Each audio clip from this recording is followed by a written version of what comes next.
បាទគោរពក៏ជាសួស្តីដល់ពុកម៉ែបងប្អូនទាំងអស់គ្នាបាទយើងវិលត្រឡប់មកជួបខ្ញុំម្ដងទីការធ្វើនៅដំណុយឆ្នោតយន្តនៅថ្ងៃទី4ខែ10ឆ្នាំ2025មកចែកជូនពុកម៉ែបងប្អូនទាំងអស់គ្នាដើម្បីធ្វើការលេខផ្សងសំណាងទាំងអស់គ្នាបន្តទៀតផងដែរបាទអញ្ចឹងយើងកន្លែងទៅមើលលទ្ធផលម្សិលមិញកាលពីថ្ងៃទី3ម្សិលមិញបាទគឺយើងចូលលេខ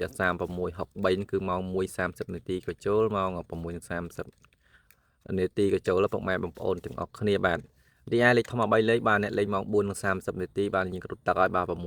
679គុណបាទចេញទាំងប៉ុសខាងក្រោមក៏ដូចជាប៉ុសហូក៏ចេញដែរបាទទាំងអស់គ្នាបាទពុកចេញដកកឲ្យពុកម៉ែបងប្អូនទាំងអស់គ្នាប៉ុសអាយប៉ុសហូគឺយើងមិនសើមិញម៉ោង4បាទយើងចូល13លេខឡើងចំតែម្ដងពុកម៉ែបងប្អូនទាំងអស់គ្នាបានហេងមែនតើហើយនេះគឺជាតម្រុយឆ្នោតយន្តនៅថ្ងៃទី4ខែ10ឆ្នាំ2025មកចែកជូនពុកម៉ែបងប្អូនទាំងអស់គ្នាធ្វើការលេខផ្សងសំណាងទាំងអស់គ្នាបន្តទៀតផងដែរអញ្ចឹងស្រាប់ពុកម៉ែបងប្អូនទាំងអស់គ្នាអ្នកទៅថ្មីចាស់បាទចុះនៅថ្ងៃហ្នឹងកុំភ្លេចចុចសញ្ញាមេដៃបាទ like ឡើងលើទាំងអស់គ្នាម្នាក់មួយហុចចុចរូបកណ្ដឹងទាំងអស់គ្នាម្នាក់មួយឲ្យ comment ហេងឬក៏ comment លេខ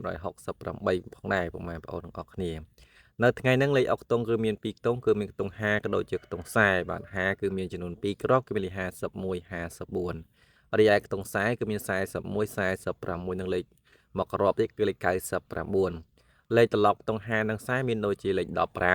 45 14 64ណាពុកម៉ែបងប្អូនអរគ្នាចំពោះលេខត្រឡប់ខ្ទង់40ក៏ដូចជាខ្ទង់50នៅថ្ងៃហ្នឹងពុកម៉ែបងប្អូនអរគ្នារីឯលេខធំ13លេខនៅថ្ងៃហ្នឹងគឺមានចំនួនតែ2គ្រាប់ទេពុកម៉ែបងប្អូនអរគ្នាបាទគឺ651ពុកម៉ែបងប្អូនអរគ្នាលេខអច្ចគុណបាទលេខហ្នឹងល្អជាងគេបាទ651បាទល្អគ្រប់ម៉ោងតែម្ដងរីឯលេខធំ13លេខចុងក្រោយគឺ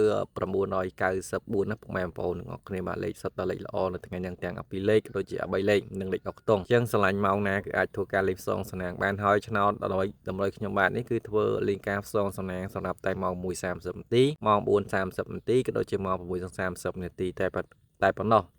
ចំពោះពុកម៉ែបងប្អូនដែលចូលចិត្តលេងប៉ុស A B C D ក៏ដូចជាប៉ុសហូផងដែរបាទគឺអាចលេងគ្រប់ប៉ុសគ្រប់បានពុកម៉ែបងប្អូនទាំងអស់គ្នាបាទស្រឡាញ់ប៉ុសណាគឺលេងប៉ុសហ្នឹងបានតម្រុយគឺគ្រប់ប៉ុសតែម្ដងពុកម៉ែបងប្អូនទាំងអស់គ្នាបាទជួបគ្នានៅថ្ងៃស្អែកបន្តទៀតតាមពេលវេលានៅម៉ោងដដែលបាទគោរពលាពុកម៉ែបងប្អូនទាំងអស់គ្នាត្រឹមហ្នឹងហើយបាទ